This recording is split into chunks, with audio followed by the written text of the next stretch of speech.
Hello नमस्कार विद्यार्थी मित्रों। धोरण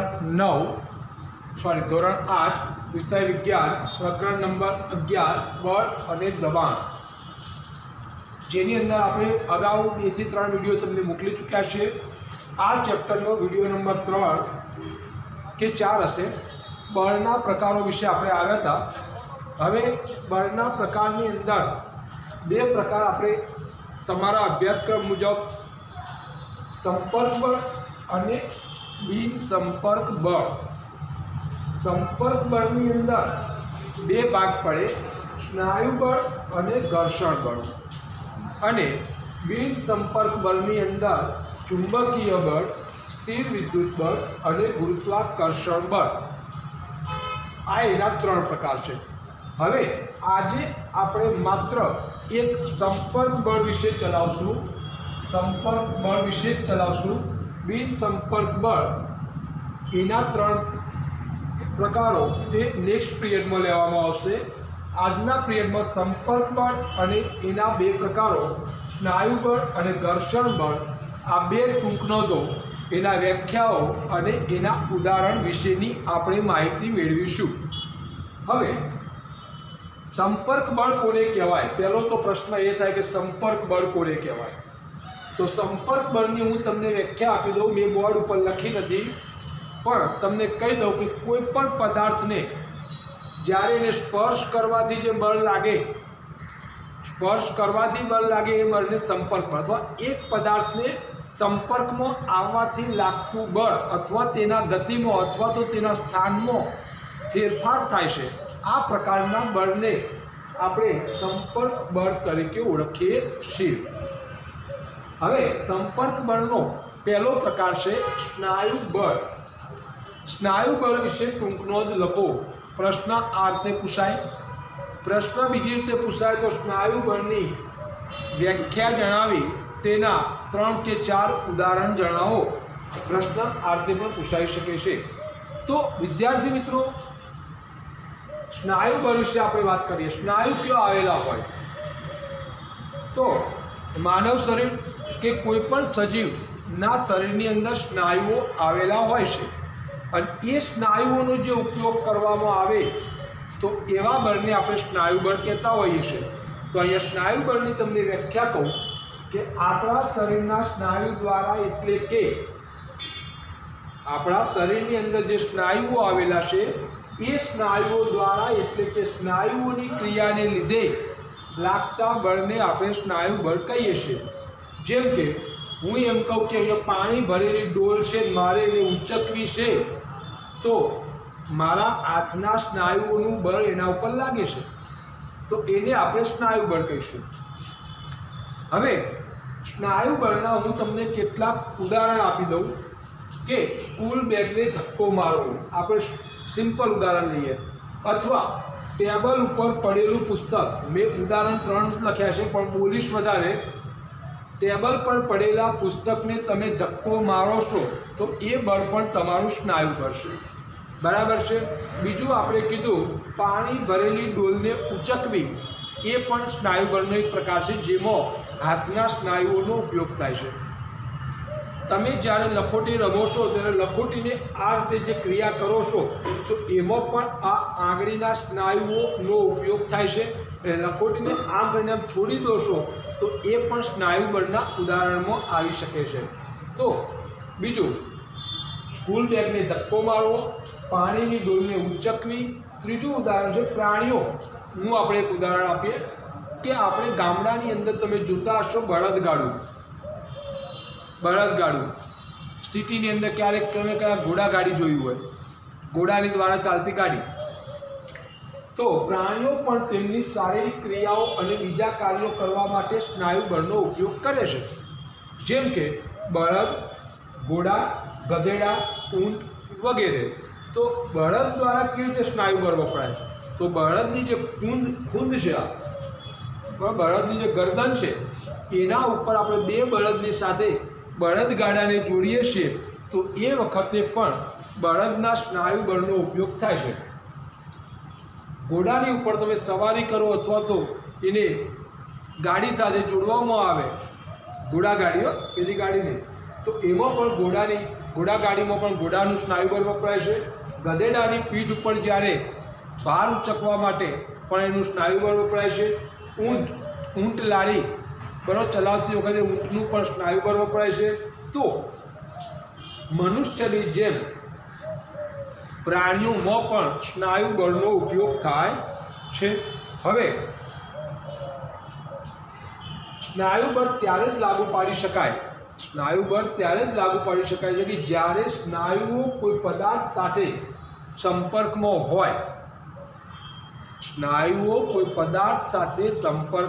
હોય. તો જ સ્નાયુબળ લાગુ પાડી શકાય છે. હવે જેથી આપણે આ સ્નાયુબળને આપણે બીજું નામ પણ આપેલું છે, સંપર્ક બળ પણ કહી શકીએ છીએ. એટલે કે સ્નાયુબળ એ સંપર્ક બળનો એક પ્રકાર છે. ખ્યાલ આવે છે વિદ્યાર્થીઓ? અહીંયા આપણે એક પ્રશ્ન શીખ્યા. પ્રશ્ન નંબર 1, સ્નાયુબળ વિશે ટૂંક નોંધ લખો. તો તમારે આટલું લખવાનું છે, જે મેં તમને લેસનમાં પણ આપેલ છે કે લખાયેલ 2 પ્રશ્નોના જવાબ. એમાં પહેલો પ્રશ્ન છે સ્નાયુબળ વિશે ટૂંક નોંધ લખો. હવે વિદ્યાર્થી મિત્રો, પ્રશ્ન નંબર 2, ઘર્ષણ બળ વિશે ટૂંક નોંધ લખો. હવે ઘર્ષણ બળ વિશે જ્યારે તમારે ટૂંક નોંધ લખવાની હોય ત્યારે 2 સપાટી વચ્ચે સંપર્કને લીધે ઉત્પન્ન થતા બળને ઘર્ષણ બળ કહેશે. આને પણ સંપર્ક બળ કહી શકાય, કારણ કે આ 2 સપાટી જ્યારે એકબીજા સાથે ઘર્ષણમાં આવે, આ ચોક છે, ચોક એ આ રીતે ઘર્ષણમાં આવ્યો, ચોકથી હું બોર્ડ ઉપર લખું તો પણ ચોક એ બોર્ડ સાથે ઘર્ષણ થયું, તો આ બળને પણ આપણે સંપર્ક બળનો એક બીજો પ્રકાર આપણે કહી શકીએ છીએ. હવે હું ઘર્ષણ બળની વ્યાખ્યા બોલું છું. ઘર્ષણ બળની વ્યાખ્યા 2 સપાટીઓ વચ્ચે સંપર્કને લીધે ઉત્પન્ન થતા બળને આપણે ઘર્ષણ બળ તરીકે ઓળખીએ છીએ. હવે વિદ્યાર્થી મિત્રો, જ્યારે એના ઉદાહરણ પહેલાં આપી દઉં છું. જમીન ઉપર ગબડતો દડો. જમીન ઉપર તમે ફૂટબોલ હોય કે વોલીબોલ હોય કે ટેનિસ બોલ હોય કે તમે જે રમો છો, દડો બેટ રમવાનો દડો હોય, તો એ દડો જ્યારે જમીન ઉપર ફેંકવામાં આવે છે ત્યારે ગબડે છે, અને ગબડે છે ત્યારે એની સાથે જમીનનું ઘર્ષણ બળ લાગે છે. અને આ જમીનના ઘર્ષણ બળ લાગવાના કારણે એ દડો અમુક સમયના અંતે અટકી જાય છે, રોકાઈ જાય છે. તો એ કેમ આવું બન્યું? તો કારણ કે દડાની જે બાહ્ય સપાટી છે, આ દડો છે એની જે બાહ્ય સપાટી છે એ જમીન સાથે સંપર્કમાં આવે છે, એટલે કે ઘર્ષણ થાય છે. અને ઘર્ષણ થવાના કારણે એ દડાની સ્પીડ અથવા તો એની ઝડપ ધીમી પડી જાય છે, અને એક સમય એવો પણ આવશે કે અટકી પણ જશે. હવે એવું જ એક બીજું ઉદાહરણ તમને આપીએ. આપણે સાયકલ ચલાવતી વખતે જ્યારે આપણે પેડલ મારવાનું બંધ કરી દઈએ તો થોડા સમય પછી ધીરે ધીરે એ સાયકલ પણ ધીમી પડી જશે, અને એક સમય એવો પણ આવશે કે સાયકલ એ જ સ્થાન ઉપર અમુક સ્થાને આગળ જઈને અટકી પણ જાય છે. તો આ પણ એક સંપર્ક બળનો બીજો પ્રકાર, એટલે કે ઘર્ષણ બળના કારણે સાયકલ અટકી જાય છે. કારણ કે સાયકલનું જે પૈડું છે એ પૈડું જમીન સાથે સતત ઘર્ષણ થયા કરે છે, અને ઘર્ષણ બળ એ કોઈ પણ પદાર્થની ગતિને અવરોધવાનું કાર્ય કરે છે. ત્રીજું ઉદાહરણ આપું છું, બરોબર છે? હોડીને હલેસા મારવાનું બંધ કરી દઈએ તો એ પણ થોડા સમયે દૂર જઈને અટકી જશે, સ્થિર થઈ જશે, એટલે કે અટકી જશે. તમે જ્યારે નાવિક હોડીને હલેસા મારે છે ત્યારે હોડી ચાલતી હોય છે, પરંતુ જ્યારે એ હોડીને હલેસા મારવાનું બંધ કરી દેશે તો તરત જ એ હોડી ત્યાં અટકી જાય છે. થોડી જશે પછી અટકી જશે. કેમ? કારણ કે એના ઉપર જે બળ લાગતું હતું એ બળની અસર નાબૂદ થઈ ગઈ. હવે ઉપરોક્ત તમામ પ્રવૃત્તિઓ, આ જે પ્રવૃત્તિઓ આપણે 3 શીખ્યા, દડો, સાયકલ અને હોડી, તમામ પ્રવૃત્તિઓમાં વસ્તુ પર દેખીતી રીતે કોઈ પણ બળ લાગતું નથી, પણ છતાં પણ તેની ઝડપ ક્રમશઃ ઘટતી જાય છે. થોડા સમય પછી એ સ્થિર થઈ જાય છે. ઉપરના ત્રણેય ઉદાહરણમાં જોયું કે દડા ઉપર આપણને કોઈ બળ લાગતું દેખાતું નથી, પણ એ બળ કયું લાગે છે? જમીન સાથેનું ઘર્ષણ બળ. સાયકલમાં પણ પૈડા સાથે જમીનનું ઘર્ષણ બળ, હોડીની અંદર પાણી સાથેનું ઘર્ષણ બળ, અને એના કારણે કોઈ બળ લાગતું નથી, છતાં પણ તેની ઝડપ ક્રમશઃ ઘટતી જાય છે અને થોડા સમય પછી એ સ્થિર થઈ જાય છે. આપણને ઘર્ષણ બળ લાગે છે, દેખાતું નથી. મેં એ લખ્યું છે કોઈ બળ લાગતું નથી, છતાં પણ દેખીતી રીતે, ધ્યાન આપજો, દેખીતી રીતે કોઈ બળ લાગતું નથી એવું આપણને લાગે છે, પણ એની અંદર ઘર્ષણ બળ તો લાગે જ છે, પણ આપણે એને જોઈ શકતા નથી. તેમની ગતિ અવસ્થા શેના કારણે બદલાય છે? તો તમે અનુમાન લગાવી શકો છો. તમે કયું અનુમાન લગાવશો? તો તરત તમે કહેશો કે તેના ઉપર ઘર્ષણ બળ લાગે છે. અને આ બધા જ ઉદાહરણ જે છે એ ઉદાહરણમાં પદાર્થની ગતિની અવસ્થામાં ફેરફાર થવાનું કારણ ઘર્ષણ બળ છે. તો વિદ્યાર્થી મિત્રો, અહીં આગળ આપણે બે પ્રશ્નો શીખ્યા. એક સ્નાયુ બળ વિશે ટૂંક નોંધ અને બીજો પ્રશ્ન શીખ્યા ઘર્ષણ બળ વિશે ટૂંક નોંધ લખો. તો આ બે પ્રશ્નો તમારે લેસનમાં લખવાના છે.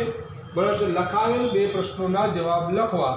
એક સ્નાયુ બળ વિશે ટૂંક નોંધ અને બીજો પ્રશ્ન છે ઘર્ષણ બળ વિશે ટૂંક નોંધ લખવી. આ બે પ્રશ્નો લખી તમારે હોમવર્ક કરી મારા મોબાઈલ નંબર પર વોટ્સઅપ કરવાનું છે. અને છતાંય જો તમને આ બે પ્રશ્નોમાં ખ્યાલ ના આવે તો તમે મને ફોન કરીને પૂછી શકો છો, એનું સોલ્યુશન મેળવી શકો છો. બરાબર છે? જય હિન્દ, અસ્તુ.